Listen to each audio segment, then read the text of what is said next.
Hello? And a happy New Year's Eve to you too. Of course. I'll pass it on. Thank you. I see how it is now. The only reason you called is to talk about the clinic, isn't it? I know. I'm just teasing. Look, I promise the budget can wait till after the holidays.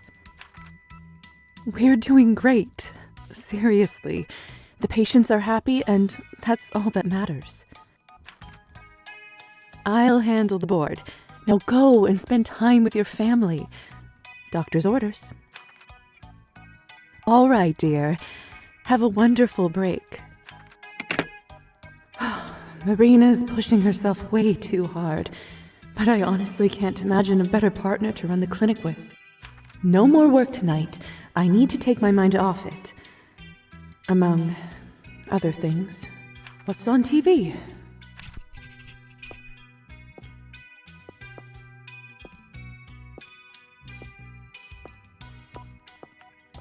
I don't usually care much for awards, but this one feels special. It's the highest honor given by the Medical Academy. For groundbreaking contributions to hematology. All that blood research the doctor and I used to do really paid off. Took decades to conduct, but luckily, I had no shortage of time. Had to use an alias, of course. Can't keep my real name on the records. Otherwise, over the decades, people would catch on. Especially now with the internet. Real. Anyway, the name may be fake, but the lives we helped save were very real. I may have never mastered the piano, but I always admired the instrument. Sometimes I wish I took more classes with Anastasia. Should have thought about it before I did what I did, I suppose. Only have myself to blame. My dear ghost. I simply can't imagine my life without you. We made the right call turning you into a vampire cat, didn't we? An appraiser friend of mine recently looked at this painting. Turns out, over the decades it appreciated in value and is now worth a small fortune. Don't think I'll ever sell it, though. Means too much to me. I heard vampires get quite attached to their possessions as they get older. Guess I'm not immune to that.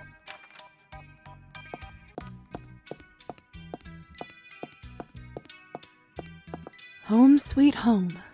Not a mansion, perhaps, but it's more than I ever needed.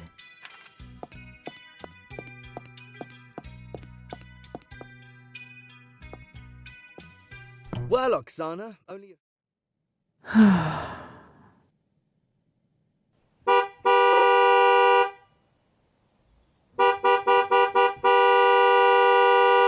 Your ride is here, ready to whisk you away to that dreary business of yours. Here to ruin our delightful festivities.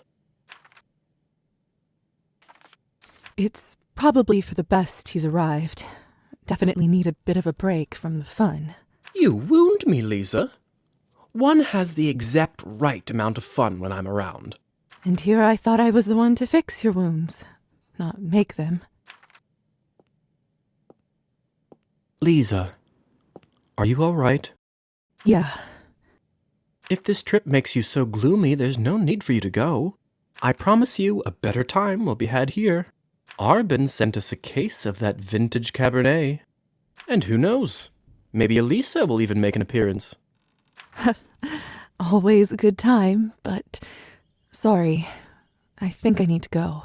It's something that just feels right, as difficult as it is. Fine. You got to do what you got to do. You've always been a stubborn one. Look who's talking. Shame. I was really looking forward to introducing you to Anton. Oh, that's right. Sorry. I do really want to meet him. Don't worry. If all goes well, there will be an entire eternity of chances for you to get acquainted. That's true. And if you feel like company, just give me a call. all right? No matter how much fun I'm having, I promise I will drop everything immediately to come and support you in your stupid mission. That's how much I care about you. Thank you. It won't be necessary, but it's noted and appreciated. Good luck there. It will be all right. Thank you, Stefan.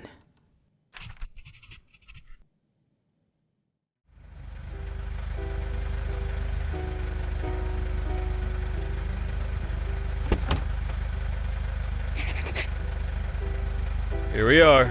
That will be 200 coins. I thought I asked you to stop by the field. Sorry, lady. No dice. Too much snow. 200 coins? Yeah, right. 200. Yeah, fair enough. Just let me get my wallet. Hold on a second. What the hell is that? What are you talking about? What the hell? Hey, lady! Where did you go? You owe me money, you hear? Damn scammers everywhere nowadays.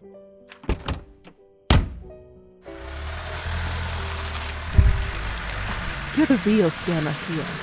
Happy upcoming New Year, asshole.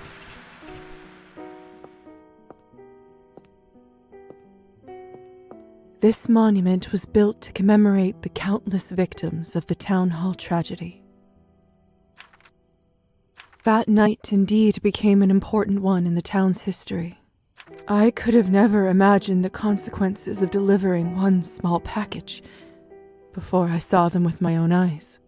Even Arban himself didn't realize exactly how much irreversible damage his largely symbolic act of rebellion would bring. I was lucky to have enough loyal friends who helped organize the rescue team. They managed to extinguish the fire, and I led them to the upper floors of the underground facility. The townsfolk managed to save some people before the bomb's damage caused a cave-in.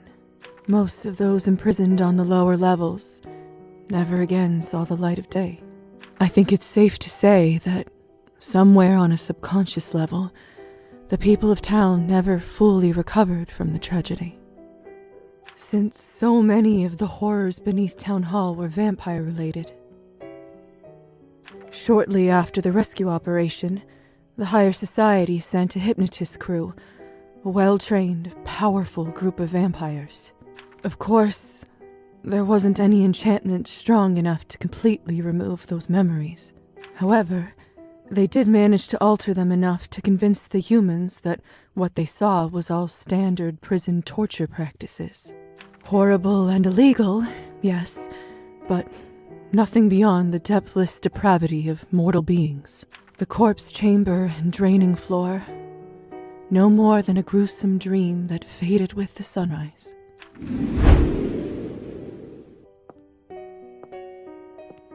The infamous Savely Skortsov, the purportedly non-corrupt mayor of town, ended up being a ruthless sociopath. There wasn't much left of his secret office after the dust settled from the explosion, but my opinion is that Savely ended up being buried in the ruins of his own monstrous creation. The worst part of it all was that there wasn't much evidence left intact to link him up to his crimes beyond a reasonable doubt. While many people connected the dots, many more loved his public work and the town improvements he made with literal blood money. That left him written in the town history as a somewhat controversial figure. Some see him as the picture of an honest official, and others as the madman that he really was. In contrast, the next mayor the town elected remained in his position for nearly a decade and was entirely inconsequential. During that whole time, he arguably did less to improve the town than Savely did in a few months. But then again, he didn't organize brutal murders beneath town property. Well, at least that we know of.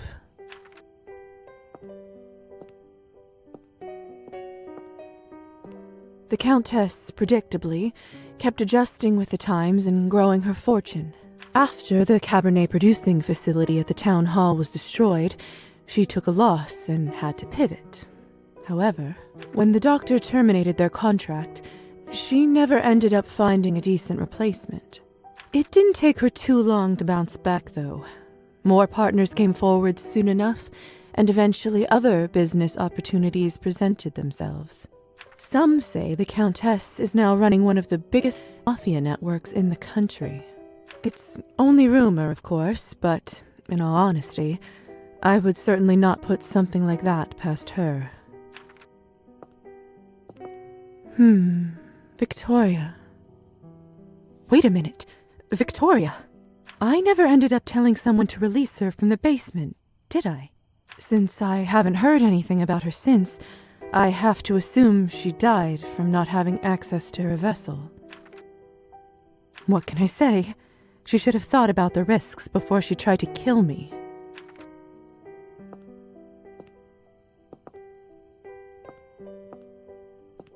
No one knows for sure what happened to Alisa.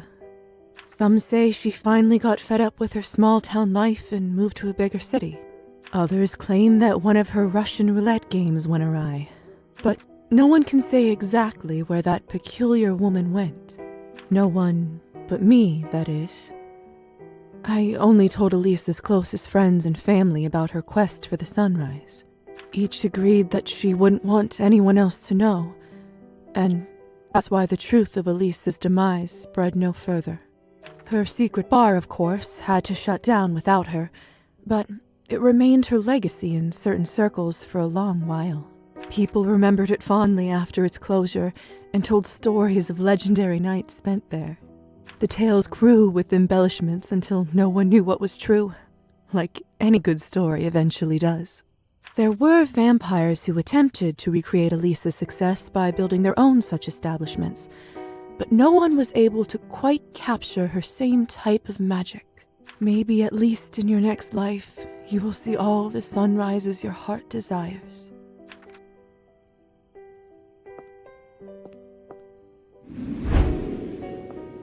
While I still lived in town, Arban stayed here for as long as her vampiric visa allowed. We had our fair share of adventures together, and to this day remain close friends. When she finally left, for a while she tried to maintain her establishment from afar. But alas, literary salons went out of fashion, and eventually they built a regular housing project in its place. Arban overcame her internal struggles about siring, and ended up taking several fledglings under her wing. Unsurprisingly, each and every one of them is well and thriving.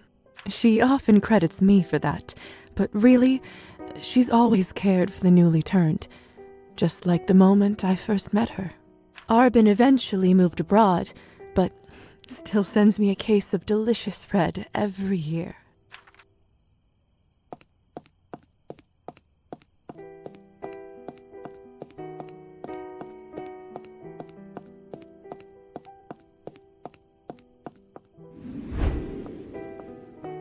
Dr. Volkov's story is not a happy one. Like so many talented people, he fell victim to his own work. His research left him fully addicted to blood. Every month he got worse and worse, until he truly was a shadow of his former self. One day he just seemed to vanish. No warning, no note. There's no way to know for sure, but I'm worried that despite all his fears, the doctor turned feral. There are few fates worse for a vampire. He didn't deserve an end like that.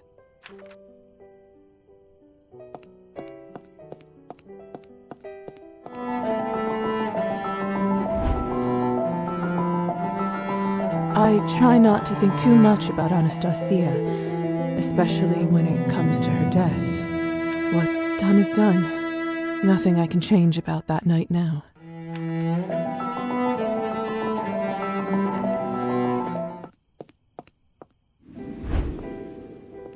Out of all my victims over the years, Kirill perhaps deserved it the most. Still, was it necessary to kill him? Now, that's a different question.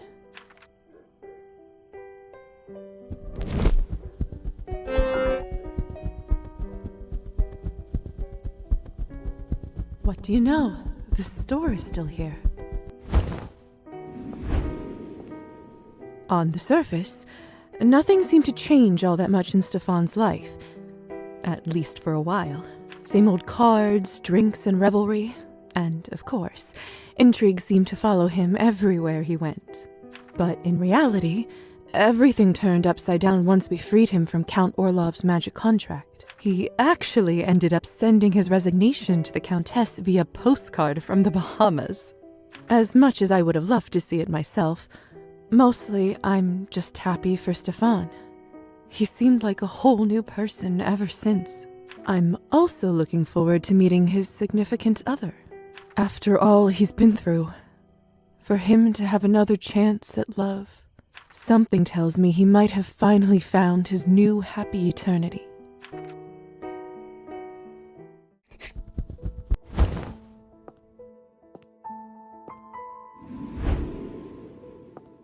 Poor Evgeny. So much potential wasted in a single night. Rest in peace.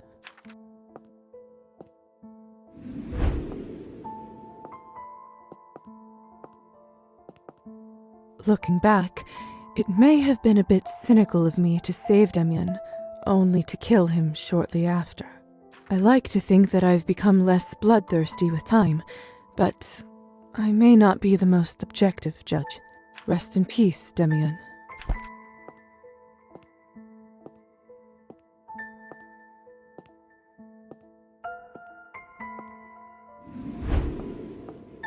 Sweet, trusting Roman. Sometimes I think there could have been something special between the two of us, but no point in dwelling on it now, is there?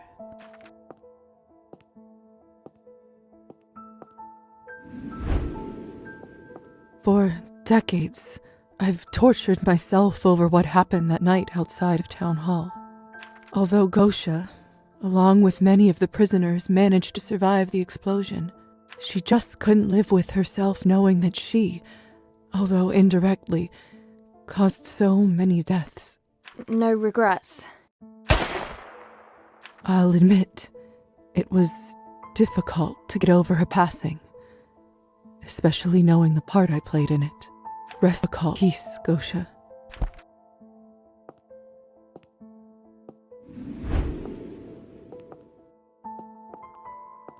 I'm happy to report that Petia is still alive and well. He is, of course, still bound to Matilda's body, but at this point, I think even if someone offered him a different form, he'd turn it down. He may have never made it as a great salesman, but in a way, the fact that he no longer interacted with customers in his new body only did him good. Petia opened a small doll boutique, and it turns out, when someone else was selling his dolls, people absolutely loved them. He never took it personally, though. Petia was just happy that the dolls found good homes. Of course, to open a business, he needed a human for the paperwork, and I decided to help him out. So, for quite some time, I was the face of an honest-to-goodness doll-making company.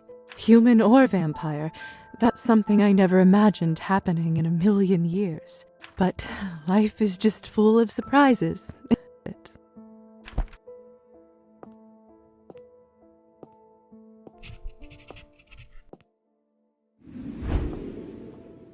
After all I went through to find the alleged killer for the Rusalka, I just ended up killing Oleg for my own benefit.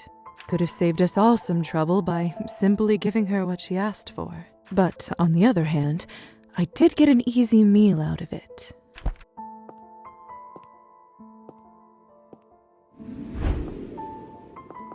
When I delivered the package for Kolya, I didn't realize just how much pain and destruction it would bring to the town. Of course, Ivan himself didn't quite know either, since few knew who and what hid underneath Town Hall. The impassioned speech delivered by Ivan, the mesmerizing flames dancing around the building, these reflected the rage and frustrations of the people. It was only later that the crowd started to see the events of that fateful night in a different light. In the chaos of the riot, Ivan managed to escape. He later gained notoriety amongst anarchists and radical members of the movement as the man who gets things done. Some say he was involved in the assassination attempts on the head of state in the early 1900s, and some treat him as a hero. I will refrain from casting historical judgment. However, as someone who knew Yvonne personally, I can say this with certainty. A hero he was not.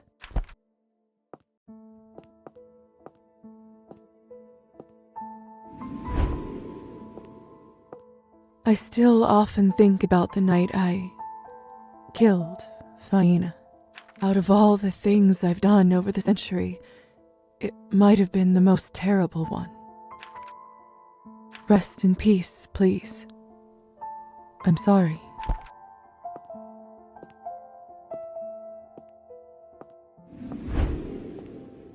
Trophime, salt of the earth. You didn't have much luck in this lifetime, did you? Hope whoever's around you now treats you better than we did.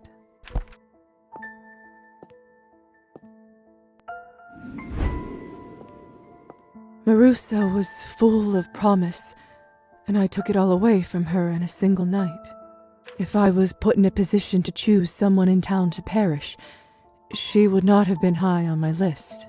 But alas, I am not, and can do nothing now to remedy it. Rest in peace, Marusa.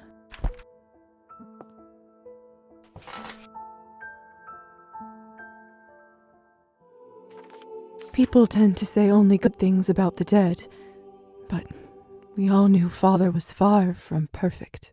Slowly but surely, drinking turned him from a kind and loving person into a monster. And I know more than most what it means to be one.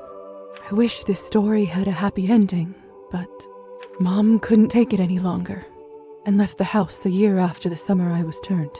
Her brother, Uncle Mitko, took her in, and Father didn't take it so well. His debts kept growing, and so did his drinking. He died from cirrhosis 5 years later. I often wonder if there was something else we could have done to help him, but the truth is, he made his own choices. Still, he was my father, and I knew that underneath his sickness, he loved me. And I loved him too. Of course, according to higher society laws, we're never supposed to get in touch with family, but I bent the rules just a little. I got into some trouble, of course, but that's a whole other story. Rest in peace, dear mother and father. It's not easy being an older sister, but being a younger brother must have also had its challenges. And Kolya. Poor Kolya. If only things worked out a little differently, maybe he would still be around. It was his own damn fault, of course. But still, there must have been something I could have done. I miss him more than I care to admit. Rest in peace, dear brother. Funny thing, for over a century I've lived so many lives. Different names, cities, friends, and enemies. I've seen more people live and die than one can count, or care to remember. But even after all this time, I still think about my family. They never faded away. I could have done things differently, and every day I have to live with my choices and my mistakes. Some of them are heavy and bury themselves deep in my gut. From what I hear, every vampire receives a keepsake like that sooner or later. Maybe that's the true payment for eternal life. Or maybe it's a part of any life, really. I don't know if they ever fully go away. If I'm honest, I don't think so. But they remind me to do things differently, to be better. And when I do, sometimes I feel human again.